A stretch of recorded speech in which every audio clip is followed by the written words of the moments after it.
Okay, hello and welcome to today's webinar brought to you by SalesPOP Online Sales Magazine and Pipeliner CRM. Today we are going to have this great webinar around prospecting. So my name is John Golden and I'm going to be your host today. And as I said, today's subject is prospecting, and that's the one word that makes salespeople break out into an immediate sweat, perplexes sales managers, marketing folks, and executives. So we decided to assemble a panel of experts who are going to help reduce the anxiety levels and provide some actionable insights into how to prospect more effectively, and just as importantly, to identify things that maybe don't really work, okay? So I'm going to have each of the panelists introduce themselves rather than reading out bios. So I'm going to begin here and just make sure everybody can see my screen, guys. Yeah? Yep.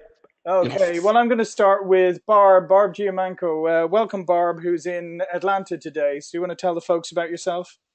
Sure. Thanks, John, and thanks for the invite to be here. Looking forward to a great conversation. So I'm Barb Giamanco, run a company called Social Centered Selling.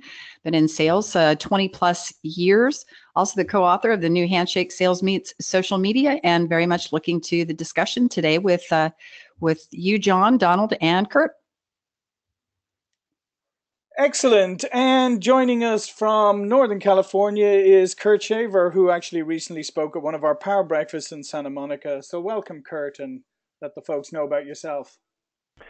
Hi, John. Thanks a lot. Right. I run a company called the Sales Foundry. We focus on social selling techniques for B2B salespeople. I've been doing it for the last 6 years since LinkedIn went public in May of 2011. And before that, I spent about 20 years in the corporate world, mostly in tech and telecom and sales and senior leadership positions. Okay, fantastic. And Donald Kelly is a sales evangelist joining us from West Palm Beach. So Donald, tell us about yourself and about your sales evangelism.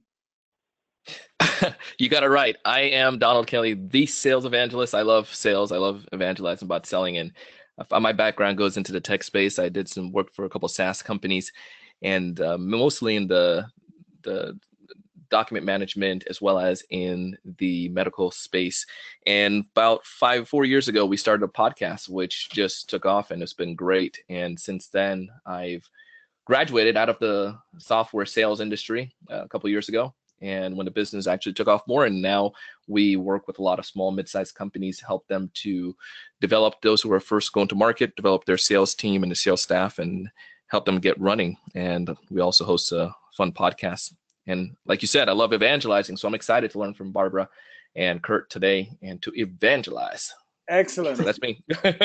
Excellent. Okay, so I want to launch a quick poll because we just want to get an idea of the makeup of our audience today. So I've just launched a quick poll. So if you just select which of these roles best apply to you. Okay, we're just going to take a few seconds to do this. So if everybody on the call could just quickly select which role applies to you most closely. Okay, we have just over half of the people voted. So if the rest of you wouldn't mind just quickly giving us, this just helps us get an idea of who the audience is, and that way we can tailor some of the comments and some of the perspectives towards you guys. Okay, looks like we nearly have everybody. Going to give it one more seconds. Okay, all right, I'm going to close the poll now. All right, perfect. And just quickly share the results. Okay, as you can see, about 22% sales leaders, 47% are salespeople, some people from sales operations, 11% executives, and others. Okay. All right, good. I'm going to get rid of those and go back to our presentation. Just make sure everybody can see my screen again. All good. All good. Excellent. Okay. Well, let's just start with Barb. Why don't you start? Let's define prospecting because sometimes people have different ideas about what prospecting really is, and some things that people do that they think are prospecting may not actually really be prospecting, and some things that people don't think are prospecting may be prospecting. So what's your kind of definition of prospecting? Well, John, mine is pretty short and sweet, actually, and I've actually latched onto this from Mark Hunter, but I view prospecting and always have as the opportunity to identify and qualify potential buyers for your product. I think it's pretty much that straightforward, at least from my point of view. Yeah, how about you, Kurt? Boy, I would almost give the same answer. I just used different words, but I think it's the same thing. I always say it's finding and engaging with new potential customers. So I think it's the same as Mark and Barb would say there, because the first one is that identification, right? You got to come up with a list somehow, and then you actually have to connect to start the sales cycle. Okay, and how about you, Donald? How would you define prospecting? Man, ditto. They took the words out of my mouth. As a from being a sales rep and actually, being sales leader and working with sellers, I can tell you that's what it is. It's that art of being able to identify and to find those people who are the best fit for your organization. And I've spent a lot of time doing some things that are not prospecting. I can tell you that, where I spent hours doing research, and because I was afraid to get on the phone. So those things are not prospecting or getting out there and talking to people. So I know that those things don't necessarily work. It's those things that are going to help us to find and to move the needle forward. Excellent. Okay, let's go to the next question. And also just to remind the audience, if you have a question, there is a question box there that you can just pop your question in, and if we'll either interrupt if it's something pertinent, or we'll hold it to the end, or we'll answer it on the fly through the question box, depending. All right, so let's get down to it, right? As I said at the beginning, kind of tongue in cheek, but it's kind of true too that when you mention prospecting, a lot of salespeople immediately break into a cold sweat, or have heart palpitations or whatever. Why is it that prospecting holds a lot of fear, and why do some people really just not like prospecting? Even people who've been in sales a long time. And Kurt, why don't you start with this one? Yeah, so I think I'm just going to give one answer to leave some room for the people that follow me. I'm going to pick one reason why salespeople don't like prospecting, and I'm going to say because it's inefficient. It's inefficient, right? Now, I mean, nobody likes to put a bunch of work into something that's not producing results. I mean, if you're a Major League Baseball player, maybe you're hitting 250, so 1 out of every 4 times you get at bat, you're going to have success. Right? I mean, salespeople would kill for those kinds of odds. There's probably like 1 in 10 or 1 in 50 or something like that have a success. So, it's just frustrating, and it feels like you're putting a lot of effort in with very little outcome. So I would say inefficiency is one reason. So, what about you, Donald? I think a lot of people, well, first, a couple sides. The reason why I think a lot of people don't necessarily like prospecting is because some of them just really just don't know how to do it, right? Don't know how to do it effectively. And because they don't know how to do it effectively, it's almost all the time. It's like, it takes all my day. And the senior sellers that I work with, the ones who have been selling for a while, like people who are top performers, the reason why they don't like it is because, going back to what Kurt said, it's the inefficiency, right? If I'm really good at closing the deal, if I'm really good at bringing prospects on, I'm really good at having value conversation, the time it takes for me to go out and to build up that front end part of my funnel, or to get those opportunities in place, we find issues. And I think what you see the organizations who find success at it is that they learn to diversify, right? They learn to diversify those roles. So having those SDRs, or having those clearly defined rules of engagements, and allowing the people who are really good at building value to focus just on that, and then allowing people who are really caring and want to do prospecting focus just on that, those SDRs. And I just feel that a lot of it's a timing factor. When we think of sales, at least on my side, when I see it, people have this idea of, sitting down, talking to someone, having conversation, not necessarily just finding, if that makes sense. Yeah, absolutely. How about you, Barb? Why do you think people don't like prospecting? Well, I agree with both what Kurt and Donald have said, but also, let's face it, it's uncomfortable. I mean, when you get right down to it, most of the time when you're prospecting, right, we're identifying and qualifying those potential buyers for our product or service, highly likely that they don't know you yet. And so, as Kurt mentioned, that can lead to, a lot of rejection. It could lead to a lack of response. So you're putting in all this activity, and you're not really getting that return. But here's the flip side. I think it's also frustrating for reps because, they've got sales managers breathing down their neck saying, make more phone calls, make more emails. But let's face it, buyers are blocking lots of traditional means. So it's not like you shouldn't be doing those things. But I do think there are other strategies that might be more useful and help you be a little more efficient. I've been in sales over 20 years, right? I was in technology sales for a long, long time, and now in my own business. And I've got to be honest, as much as I love selling, I sometimes don't like the idea of, the whole going through the whole prospecting thing. But unless you're fortunate enough, as Donald said, to have an SDR team, that's their job. And that's probably something we could also talk about whether or not they're as qualified as they should be to make that initial interaction. But it's part of the job and you have to do it. But I'll be honest, I strive for other ways that are more comfortable for me to start that initial engagement, which I'm sure we're going to get into through the course of the conversation. Yeah, absolutely. No, those are great points. I love the idea about efficiency. I would agree totally. It doesn't come across as an efficient undertaking or pursuit. So the more you can come up with strategies to make it efficient. So yeah, let's move on and sort of here, Donald, why don't you start with this one? How has prospecting changed over the last number of years? Because we're always hearing, people are bringing out articles, are always saying like, this is dead, this is now the way to go, et cetera, et cetera. How much has really changed, do you think? I think things have changed, methods have changed, but I think sales is kind of like a good old game of fashion. You see certain trends come back, and like, for instance, the idea of account-based marketing is really big right now, but in some instances that's kind of been around for a little bit, right? The principle that I would say, some of the main things that I think would change though, like you're definitely not going to find the era where you go into an office, and if you do have this, God help you, but go into an office where your sales manager just gives you a book and says, go ahead and dial these names and try to close deals. That doesn't happen anymore. That's the idea of cold calling like that is dead. But the idea of using a phone, I think, is still well alive if you do it effectively. But I think just getting lists and not bringing information to the table. And the other thing that I think really is dying off is just the idea of having that robotic checklist, right? You want to make sure you do understand the importance of having authority, and they have the money, and they have pain or, some kind of challenge. But if you're going into this, like a robotic conversation on a first meeting with someone, people know that right now. I mean, a lot of executives and people who are in these roles are typically were in those sales positions, so they know what you're doing, and no one wants to be sold. Like Jeffrey Gitomer says, people want to buy, right? So the concept is, how can I have a meaningful conversation? And I think that's where we see a lot of the evolution with all of these other terms, but it's all around that evolution of having that meaningful conversation.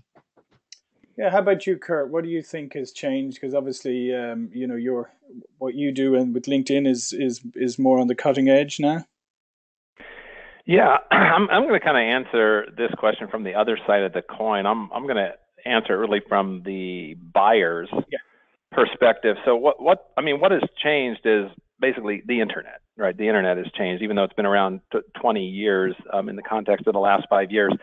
It's just changed the dynamic. I mean, when I started selling, I used to have brochures in the trunk of my car, and I'd drive around to all these prospects, and I'd give them to them. And the prospects actually looked forward to our visits because salespeople were the keepers of the information that knew all about the latest trends and products and what's going on in their market. And that's how they got the information if they weren't waiting for their trade journal to come in the mail every month. Well, the internet changed all that. Now the buyer is in control, right? Any one of us, if we're looking for a TV or a big screen TV, or a car or a supply chain management software solution, we just go on the internet as a buyer and do the investigation and research ourselves. So I think that because the buyers have changed so dramatically in terms of their accessing information to make decisions, that prospecting has had to shift and adapt to that. And basically, to answer the question on a real big level, basically the prospecting has to become digital, right? It has to change for the internet, which now sounds old-fashioned to me, and even the social era. I mean, the social era, LinkedIn is 14 years old. Even the social era sounds old-fashioned to me. But I think that many companies still really haven't made that shift because it just takes so long to change habits. Yeah, excellent. And what about you, Barb? How do you think it's changed? Well, I agree with what Kurt said. Obviously, I mean, I've been involved with social since 2003 and started evangelizing, using it in the selling process in 2006. So there's no question that because the buyers have access to information, they are self-educating. And, the stat that's thrown around a lot from CEB that, 57% of the buyer's journey is happening without sales freaks a lot of salespeople out. I personally see it as an opportunity, as Kurt said, because you can use social networks like LinkedIn to kind of be there when the buyer is trying to self-educate. Now, what I'm going to say next, I don't know has necessarily changed, but maybe it has. I think in the past, buyers just kind of had to put up with us, even if the approach wasn't well done. Donald mentioned, the robotic conversations and that sort of thing. Buyers kind of had to put up with that because they didn't really have any other options. So I would say the one big thing that's really changed in terms of being successful prospecting and being successful in sales in total is that buyers don't want the pitch, right? They're not interested in the pitch, not necessarily interested in the demo in the beginning.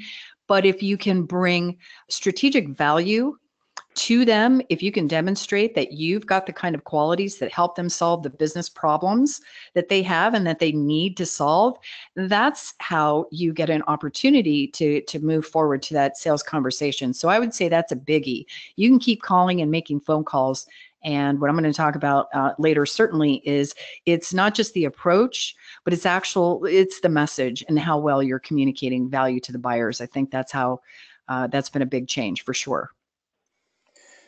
Yeah, so I just want to do quickly, just on the flip side, we're saying about what's changed, but what has stayed the same? Because sometimes what I always find in any of these evolutions is a lot of people want to throw the baby out with the bathwater, and they sort of say, well, everything is new.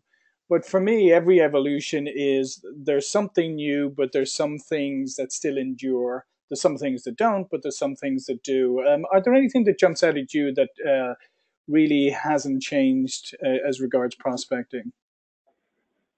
Can I jump on that one? Yeah, go ahead. Yeah. Yeah, so here's what, like, it just cracks me up that the continuing debate is cold calling dead or is it alive or, hey, for a lot of people making those cold calls, which you can argue about whether it's warmed up by research or whatever, but technically if you're calling somebody that doesn't know you yet, that's a cold call, but how you approach it can make all the difference. So, I mean, using the telephone is still a viable method. Using email is still viable. I think, prospecting, we haven't talked about yet, but, cultivating referrals, all those things can still work for you. It's really in the approach is my personal opinion. So I think it's kind of pointless to keep arguing, is this dead or that dead? I think ultimately people, first of all, when it comes to the cold calling, I think it's important to respect that individual contributors in sales organizations are often measured by the number of phone calls they're making and the emails that they're sending. Now, I don't necessarily believe that's in total the right KPI. I think a lot has to do with the quality and does that lead to a sales outcome, but that's the reality. So I think it's kind of unfair to keep arguing about whether you do this, you do that.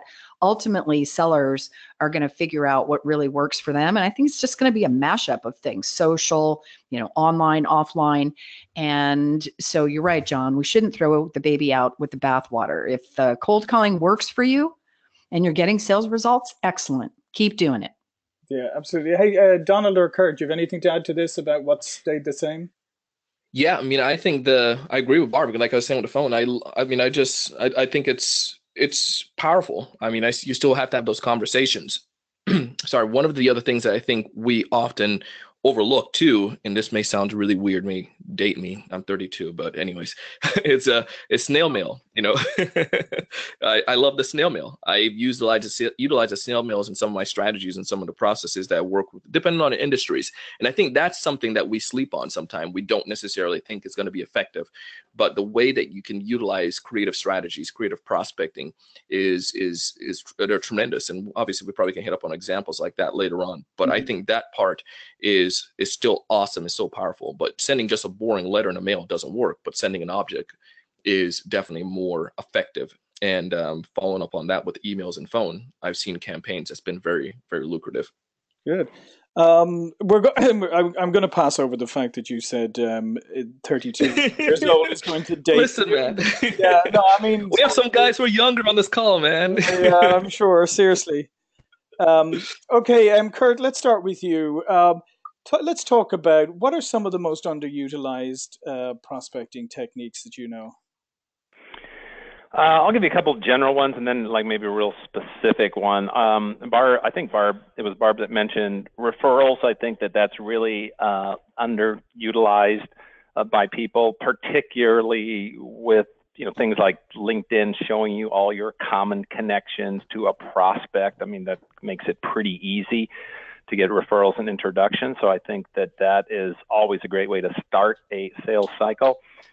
So that would just lend into using social. One of the other ones that's a little bit of a kind of a deep dive technique, but a lot of my clients have had good success with it, is going into social and actually mining the engagement around a particular topic. So what I mean by that is, like, you can go into LinkedIn and you can go search on, a topic like CRM or marketing automation or leadership development, whatever you're sort of selling. You can go search on that topic in LinkedIn and it'll show you all the posts about that topic. And then you can just scan it and look for the ones that are getting lots of traction. Now, once you see the ones getting lots of traction, meaning likes and comments, you can actually go in and look at who is liking that topic and who is commenting on that topic. So it's akin in the real world to if you went to a trade show for a particular conference and you saw a bunch of people gathered around in a corner discussing a topic that you're an expert on or you have a product and service on. It'd be very natural for you to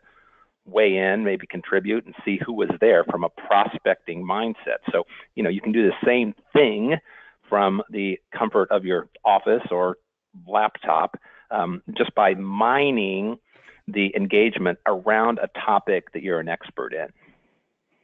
Excellent. How about you, Barb? What do you think are some underutilized techniques? Well, I'm really glad that Donald actually brought up the snail mail, because I thought I was going to be dating myself when I said that. I still send handwritten notes, right?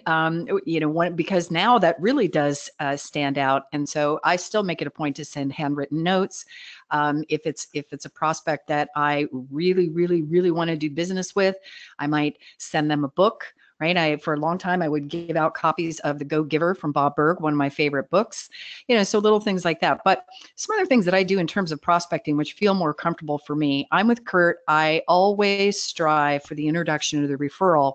And the reason for that is because we know that the research says that if you are recommended by somebody external to an organization, but that person is trusted and respected by the buyer you're trying to reach, you can get a sales conversation. You can get a sales meeting roughly 50% of the time. Now, if you cultivate relationships with people inside the company you want to work with, and they help you get to the buyer you want to reach because they're trusted and respected, now your meeting acceptance rate skyrockets to almost like 85%. So referrals are a great way to go. But some other things I do, John, in addition to, of course, I'm big with social media, but I do some other offline stuff as well. I find opportunities to speak at events, and every sales group I work with, I notice they almost rarely do that, but yet business associations, right, local conferences and things, they're always looking for speakers, right? It'd be a great marketing opportunity for you. You can speak, you can demonstrate expertise, be part of a panel. And then I've done some other things through the years that I still like to do today, although I don't probably do as often. I've put together little peer networking luncheons. So maybe there are 10 business folks that I'd like to work with, and they're in different industries, not competitors, but I've facilitated, right? We pull them together and we have a topic, and I just facilitate conversation between these folks. I think the thing is, you can get really creative. There are more ways to get in front of people than just, social media or the phone. If you bring people together and you do something for them first, then naturally at some point in the future, I think you'll have an opportunity to work with them. So those are just a few of the things that I do. No, those are great because I'm a big believer, whether it's sales or marketing or pretty much anything you do, that it's always a combination of a lot of different things that lead Of to course. and I think that's great. The more of those activities you do, like your peer roundtables, like speaking, like blogging, like your social media, like networking events or whatever it is, but mixing it all up, I think is really good. Hey, Donald, how about you? What are some underutilized techniques? All right, I'm going to tap in on one that everybody already shared, but that's because it's so true. And then I'll tell you one that's creative that I knew that I use. But the referrals, I cannot get past this one. I did a referral thing, give away a free training on it because I just saw it to be so effective, especially when I was doing the software sales, that it's helped me to double the revenue when I was a seller because it's so easy. But the biggest problem I find is that people don't know how to say it or to ask for referrals. They say, who else do you know that can benefit from a product and service? So go back to what Kurt does is I utilize LinkedIn and then I bring that conversation offline. I take the work out of it for my prospects, right? Or for my buyers or my clients. So I'll look and see who they know that I want to get introductions with. And I ask via email for that personal introduction and they don't have to guess anymore. I see that you know John and so forth and blah, blah, blah. And that usually helps. And I give them actual templated emails to send so they can tweak it themselves. So I take the work out of it from my buyers. So that's one thing I'm telling you, it works. So don't sleep on that. We mentioned 3 people mentioned that now, referrals. And the other thing that I utilize, it's my podcast, right? Podcasting is a powerful tool. And if I can go back now, if I was back in the office area with a bunch of reps, I would have started a podcast, an industry podcast, because what I do right now with my podcast, I've seen it as a great lead gen opportunity as well, where I might do an interview with someone and they benefit from being in front of my community. I bring value, like Barb says. But then all of a sudden the conversation starts and then we start having a discussion about maybe helping their sales team or something to whatnot. So the podcast is a great opportunity to build relationships as well as to open a door. It provides value to my community and to these individuals that I bring on to get access to my community as well. And then it provides a great opportunity to lead into a business development conversation.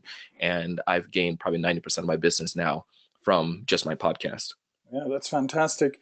And people should check out Donald's podcasts on the Sales Evangelist. Just going back to referrals for a moment, and it's funny, Barb mentioned Bob Berg and Go Giver. Bob spoke at our Power Breakfast in West Palm Beach a couple of weeks ago that Donald was at. And we have the video of that on the SalesPOP, so salespop.pipelinersales.com. I'd encourage you to go look at it because it's a great 20 minutes investment of your time. But just on referrals again, and this any one of you can pick this up. When I looked at research on referrals, and I was doing a lot of work looking at referral over the last couple of months and doing some work for our own folks internally, why is it that still a lot of salespeople don't leverage referrals enough? What is it that holds them back? Well, my good friend Joanne Black would say it's fear. They're worried they might be rejected, some of the common things. But what's interesting is I find that interesting because if you've just done good work with somebody and they really like what you're doing, fear gets in the way. Donald also mentioned it. I think a lot of people just don't know how to go about it. And so they ask in a way that's vague.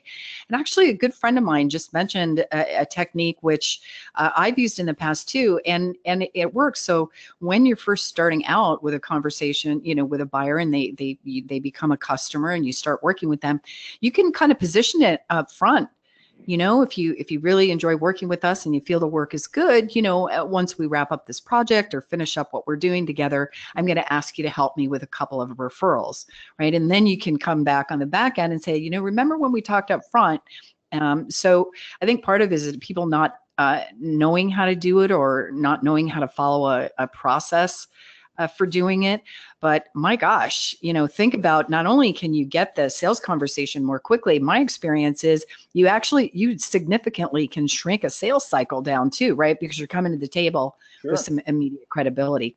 Yeah, and I love that idea about preparing them early in the sales cycle that you're going to ask later, because what I have seen from in the past, and the research, bears this out, is one of the best moments to ask for referral is literally when you get the sale.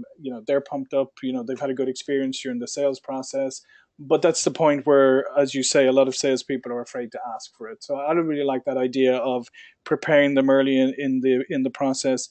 Kurt or Donald, any input on why you think salespeople don't leverage referrals as much as they could, despite the fact that the research shows the economic value of doing so?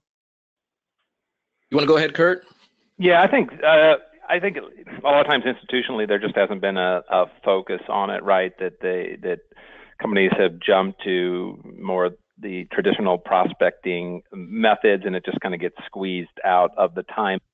One of the things that I liked, and Barb's comment made me think of this, is that as you really get into a referral mindset, that is going to be a key to filling your prospecting pipeline. I think that naturally tends to encourage you really delivering extraordinary service to the original customer in the first place, because in the back of your mind that you're not just trying to get the benefit out of that one sale, but you're trying to get a happy advocate out of it at the same time. So I think that if that is a regular part of your sales cycle, that it's just going to help all your customers along, and then they're naturally going to become advocates for you. I think one of the studies that I saw, it was like 90% of customers are willing to give the referral, but 11% of salespeople are asking. And it ties back to what Kurt and what Barb says as well, is just that fact is really, I feel it's just people don't necessarily know how to do it the way that I do it. I like to give, like Barb says, prep them up in advance, let them know. And then what I do is follow that up, give them a time to practice or utilize my software, especially when I was doing software sales.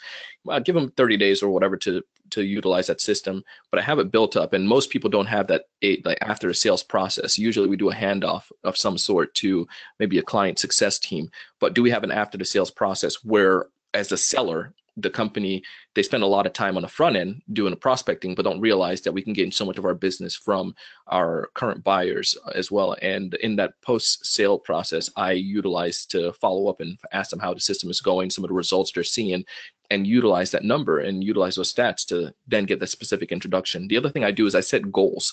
I set goals for myself. And I think that's way sellers can help themselves. Imagine going to a sales manager and telling your sales manager, can you follow up with me next month in our one-on-one about the referrals? Because my goal is to get 10 referrals this month. We've seen it to be so much more effective. But I want to make sure you have that accountability and put it on your calendar, put a calendar invitation in and have your manager on that as well. It just gives you more of an accountability as a rep to do so. And then it's just knowing what to say, take the work out of it for them. And I did a webinar last week actually, and we spoke about that, and it gave some specific things that people can follow to see results when they ask. Excellent. Just a couple of questions. One we'll come back to. Somebody wants to, or Mitch Bell actually wants Kurt to repeat your idea on thought leadership. We'll come back to that in a few minutes. Alan Lee mentioned it's much better to ask for the referral after you've done a good job for the client. They're more inclined to refer you. I think that's another thing, is that people often think, you're asking for a referral once. Well, you can ask for it when you complete the sale, and if that's the right time and you do it the right way, it may be a good time. It may not work at that stage. You may have to, ask again later on. But I think the thing is that you don't have to just ask for referral once. There's not just one point that you can ask for it. You can ask for it during at the close of the sales cycle. You can ask for it, after implementation. You can ask for it after, when they come up for renewal. There are lots of times you can go back, because just like anything else, there may be different points at which that person may have a good referral or may feel inclined to refer you.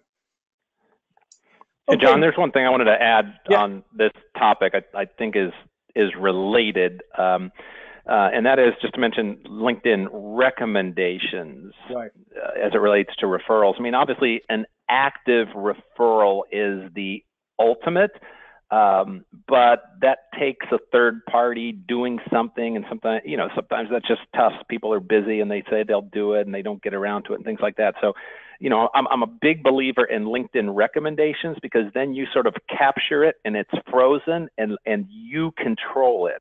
When it is a recommendation on your profile, you control it. So, so I teach clients to do that, but then use, copy and paste it all over the place. So it could be in an intro prospecting email. It could be inside a proposal, et cetera. So you can use the LinkedIn recommendation mechanism just so that you capture them in your recommendation library. And it's sort of a, it's like a referral of sorts. Excellent. And Kurt, just sticking with you, when you work with people, are there some things that people are doing today still that really don't work, and you either tweak them or you tell them to stop doing this and start doing that? Are there things that you see common, like techniques? We talked about efficiency earlier. Are there things that people are doing that they should stop? Yeah, well, and again, we touched on it a little bit. I think that the true cold call, like where you're just taking a list and calling somebody, a true cold call is so inefficient that's why it generates all those articles about, is it dead? Barb had mentioned the term, the warm call, right? Was it warmed up by research? So, I kind of think of this, of calling somebody, I think there's like 3 categories of people, right?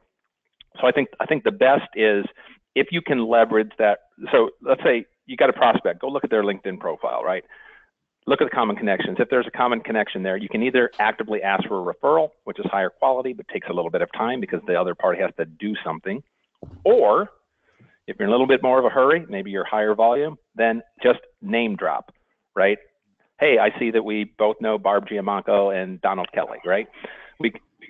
That's one way to do it, right? Short of a common connection, your next option is research driven. So you're going to scan their profile. Hey, are we both in the Society for Training and Development? Oh, I see you went to Gonzaga University. Congratulations on making the Final Four, whatever it happens to be, right? And then, so you're just sort of working your way down the line of efficiency. And then the last stop is going to be cold calling, which in that one, I think in most cases is so efficient, I would say, forget it. So it's either got to be common connection related or research driven. Right. How about you, Barb? What are some of the things that you see people doing that you advise them not to, or that you can tweak for them or improve? Sure. So I have a couple of thoughts there, but the one thing I wanted to touch on with respect to what Kurt just said about name dropping, I don't disagree with the approach. I do think you need to be careful. The reason I say that is because there are a lot of folks who've just kind of connected with anyone, and you don't necessarily know what their relationship is. So I usually like to vet that first before I would use a person's name, because I don't want to assume I understand what the connection is between them these days on LinkedIn, right? For all you know, they had a falling out. All the other things I certainly agreed with. What are some of the common prospecting things that are getting in the way of people's success?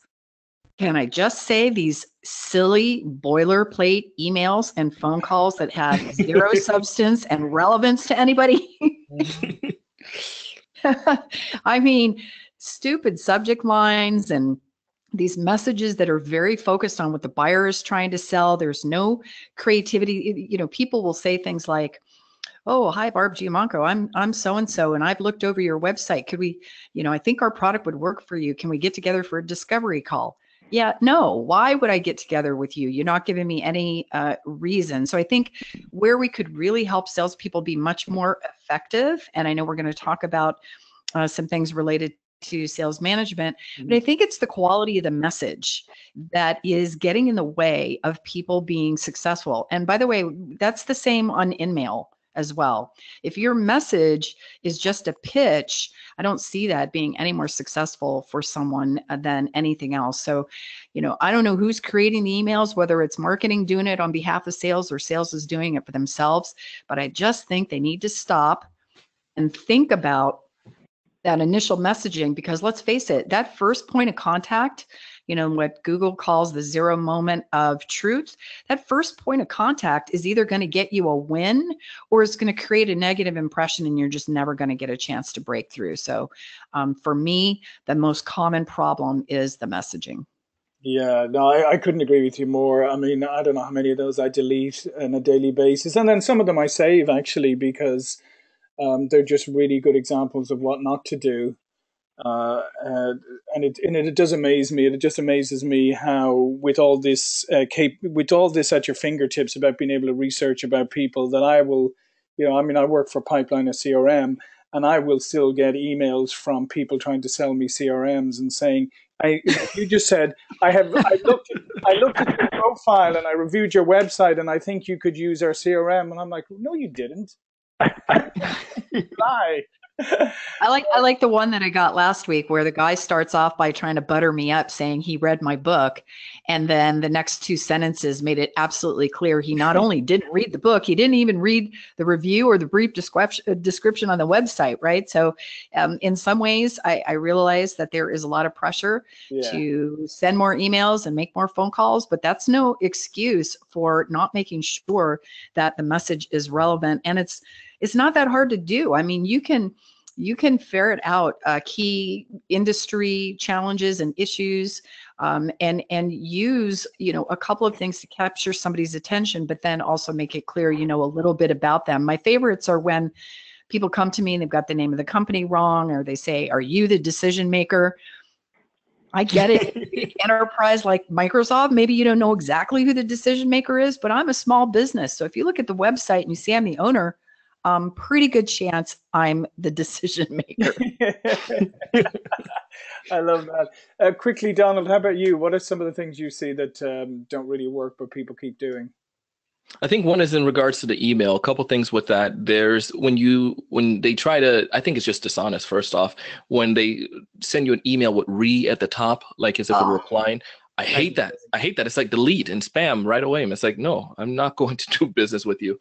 And I agree with Barb that the ungenuine emails where you get an ungenuine email and it says something to the nature of like, I'm a big fan. Everyone's a big fan. I get that. And it's like, yeah, oh, you're a big fan, or were you just trying to sell your product? And I think the other thing when it comes down to the operation side of the house, I think that we're doing a disservice to salespeople in the sense when sales leaders don't necessarily, or sales organizations don't necessarily train and their sellers. And what I mean right. is I went into organizations and I had to learn the hard way where it was mature business, right? And the concept was I needed to get in there and I needed to close business, X amount of business right away. And without getting the proper tools and proper the training, I was just like hacking in a forest, so to speak, creating new path. And there wasn't a set process. And I find that that's very difficult for sellers. And that's where we get these people who do things immaturely, which leads to a distaste of sellers. And it's because those are not necessarily, and we're going to get into sales management, so I don't want to jump too much into that, but that's, Yeah. I feel, is a place that needs to stop. Don't just throw people out into the fire, give them some things and ramp them up properly. Yeah, so that's a great segue because we're going to get into sales management. Part of the question is how can a sales manager assess prospecting efforts? But just going back to what everybody's been talking about, uh, a lot of these mistakes that salespeople make, the blame has to lie with the sales management because after all, salespeople typically get their direction from the sales management and they take their cues from what sales managers expect of them. So. Kurt, why don't you start with this? Talk about sales managers. What can sales managers do better to reinforce correct prospecting? And how can they more effectively assess whether those prospecting efforts are working properly? And how should they assess them? Yeah, well, you typically have a variety of choices. We've been talking about a lot of the choices here for prospecting methodologies, whether you're using the telephone or email or social or snail mail and things like that. So, assuming there's a sales team in an organization, I always like to just look at success models rather than and break it out myself. So I would go and look across the team and just say who is having the most success prospecting, what methods are they using, what words are they choosing, and just try and model that good behavior and apply that to the other folks that might be struggling. Because again, everybody's got a fixed amount of time and you're trying to produce maybe like the first metric in a sales cycle out of that prospecting, which is usually some kind of an appointment, right? Some kind of an appointment. That could be an appointment, could be a on-site appointment. It could be hey, let's do a 10-minute web demo, or let's do a needs assessment call, or whatever it happens to be. So my answer to that is what does a sales manager should be doing? It should be analyze the people that are selling now, identify the methodologies that are being successful, and then figure out how you can get more of the people applying the successful techniques. Good. And I really like that idea. So replicating success, absolutely. Barb, sales management and prospecting. Well, I think Kurt said it very, very well. You know, what I see happening a lot is there's this tendency for sales leaders to say, do more. So if your pipeline's having a problem or you need more new business coming in, the tendency is to say, make more calls, send more emails. And again, it gets back to the quality. So Kurt's idea is such a good one because if you can assess what's working for other people more significantly than other members of the team, there's a great opportunity to replicate that. And that means even maybe even the email template that they're using, or maybe the phone calling template that they're using. Some other ways that they can really assess what's happening. I think Kurt covered it really well, actually. I just would like to see sales leaders looking more at quality versus pushing on the quantity. I don't think some of these issues get solved by putting in a phone dialer, because so what if people can make more calls, but the message isn't being well received and that's not, you know, being translated into a sales conversation. So for me, the answer isn't doing more. It's figuring out what's working and replicate that across the team. Yeah, I like that last comment because I think that's incredibly important because we see that a lot where uh, they just look for automating more activities, right? So Right. like you said, putting in the dialer, getting some email capability that can pump out lots and lots of emails. I definitely think that there's a lot of room for sales managers to be a lot more discerning, and sometimes they're the people who push these bad quantity type behaviors. Donald, how about you? What do you think sales managers can do to help salespeople be better prospectors, and how they can be more discerning about the value of the prospecting efforts? Again, goes back to the idea of diversifying, right? So what I would share is sales managers need a coach. Sales managers, or just figure out some way to put coaching in an organization. I don't know, depending on your team, depending on your organization, but I know it's magic. It works magic. From working with sellers and also being a seller myself, I've seen it when a manager is able to sit down and assess the individual selling techniques, individual goals or objective of an individual. You don't have to meet every week, but maybe once a month meeting. I'm a very, very big proponent. Clients I work with, I help them figure out a way to make coaching a part of their business. And if you don't do that, you're going to find yourself with a lot of issues, because that's where you get some of these bad habits that come up. And the other thing too is sometimes it might be challenging in an organization where a sales manager is also a seller. And I would ask that you at least put a seed in your mind to rethink that in the company owners, not to make the sales manager a seller as well, but make them focus on increasing the sales of the organization overall. And when you do those individuals one-on-one and you are able to challenge people and help to set those, tap into some of their skills and their capabilities, if they're really good with, focus on what they're really good at, and don't just treat it like a blanketed approach. I've learned this on the side of selling, but also learning on the side of management, is to treat others the way that they would like to be treated. We heard the golden rule is to treat others the way we would like to be treated, but I emphasize treat others the way that they would like to be treated. So find out what they necessarily are really good at, where they're struggling at, and personalize that approach towards them. But if you can have that better one-on-one management, you can assess the challenges, and it can better help the sellers to improve, which helps the company and the organization overall improve. Hey, John, I have just one more thought on that, if you don't mind. Yeah, go for it. So what also strikes me here is that we need to remember that managers probably need to think about whether or not they need to change their mindset around what it takes to be successful prospecting today. Because back in the day, for them, it looked a lot different than it looks for salespeople now. And so just as I was thinking about what Donald was saying, that coaching is so incredibly important. But also, I think it's important for sales managers to kind of assess their own attitudes about prospecting and make sure that they're not inadvertently getting in the way of their salespeople's success. Yeah, because Well I think that's an important distinction, because we talked a lot about LinkedIn and online. Once upon a time, if you looked out and saw your salesperson number one in the office, you were wondering why they weren't out and about on sales calls. Second off, if they were in the office, you're wondering why they weren't just on the phone all the time. So if somebody is online, connecting through LinkedIn, or they're doing research, I guess the sales manager needs to also provide that space and realize that there are different skills and tactics used nowadays, and it's not all one size fits all. Okay, I want to make sure we have time for a few questions at the end. So let's get into this. Each of you, and maybe Barb, you want to start with this. Do you want to suggest one, or it doesn't have to be one, it can be one or two or three ways to turbocharge your prospecting? So I'm just going to sum up what I've already kind of shared throughout the course of our conversation, which is change your attitude about prospecting. It's the lifeblood of selling. If you are thinking that everything's going to come inbound, your pipeline's going to look pretty scary. So you've got to just get out there, right? In the immortal words of Nike, you just got to do it. Set your target list, time block the prospecting appointments, stick to it. Just, get in and do the work. And then the final thing would be really evaluate the quality of your messaging.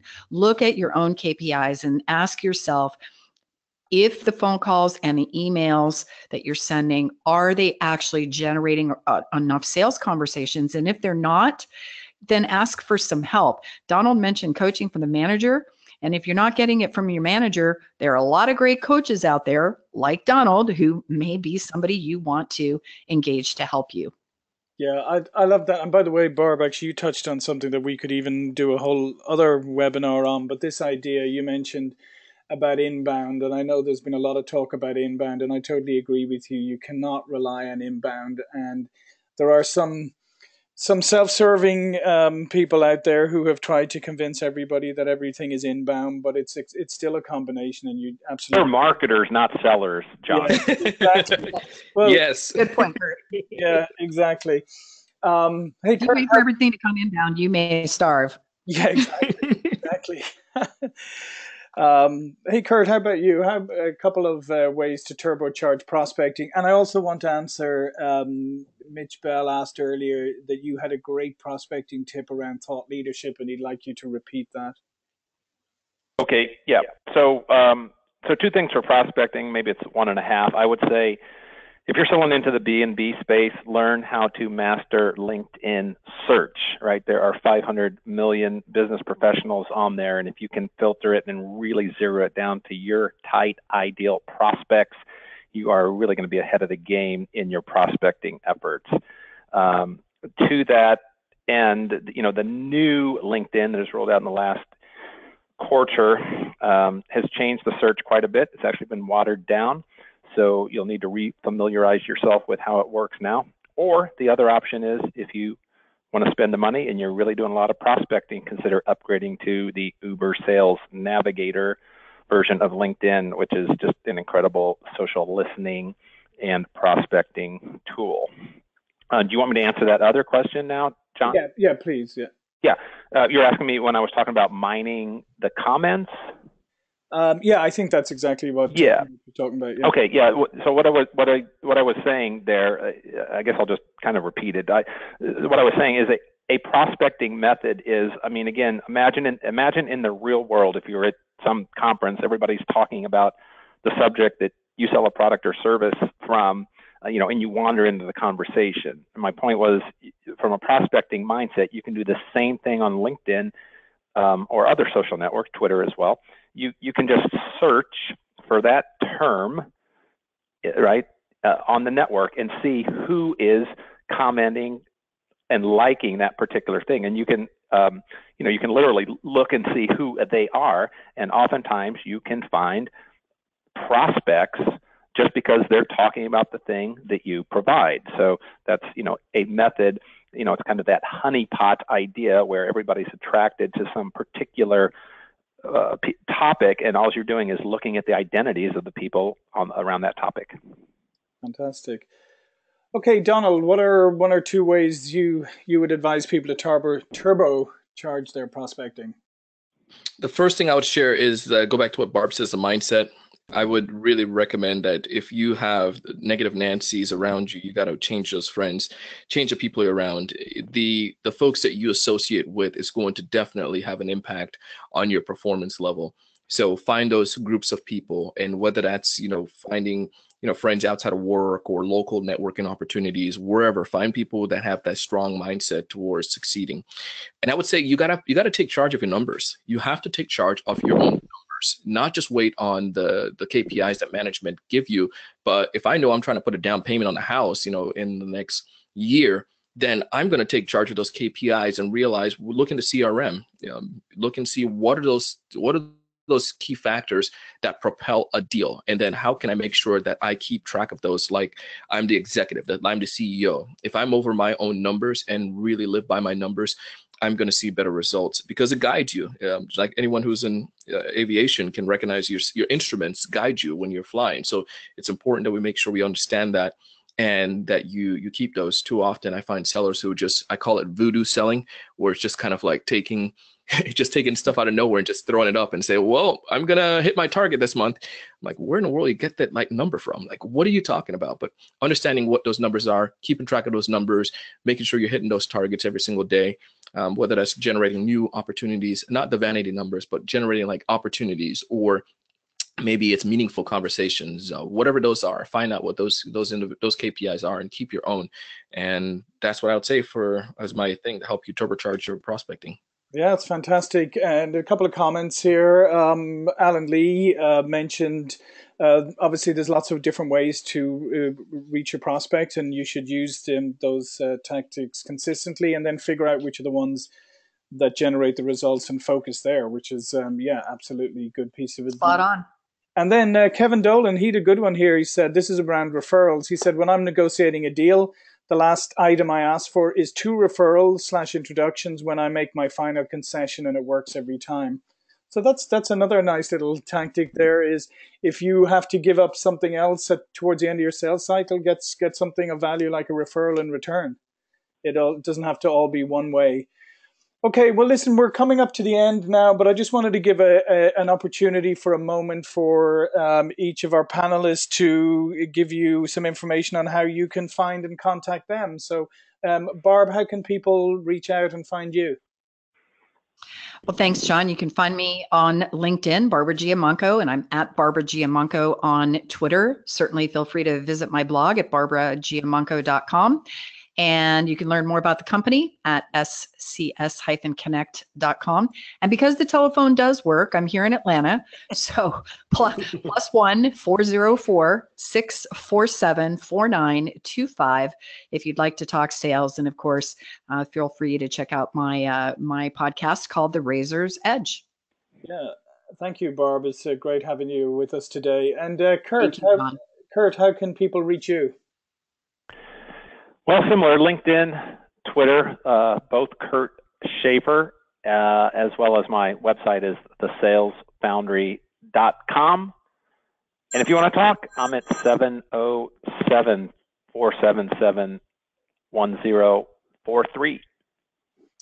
And finally, Donald, the sales evangelist, how can people reach you? Sweet. Well, I'm on social media platforms as Donald C. Kelly. So you can find me on LinkedIn, Donald C. Kelly, Twitter, Donald C. Kelly, or Instagram, Donald C. Kelly. And if you want to check out some podcasts, definitely check out Barb's podcast. And I also have a podcast called The Sales Evangelist. You can find all that information at thesalesevangelist.com. Okay, well, listen, thank you, everybody who joined us today. It was a fantastic session. The recording will be available later, so you'll be able to go back through it again. And for those who couldn't make it to the live event, you'll also get the recording. And it will be available on SalesPOP. That's salespop.pipelinersales.com. My name is John Golden, and we'll see you next time for another panel discussion very soon. Or if you're in the Chicago or LA area, we have 2 in-person power breakfasts coming up in April. So check out, again, go to SalesPOP, check out our events page. So thank you again to everybody who attended. Thank you to Barb. Thank you to Kurt. And thank you to Donald. This has been a fascinating conversation. And I know people are going to access this recording a lot to dig out the diamonds and nuggets out of this. So thanks, guys, for joining us today. It was an honor. Thank you. Bye, John. Bye now.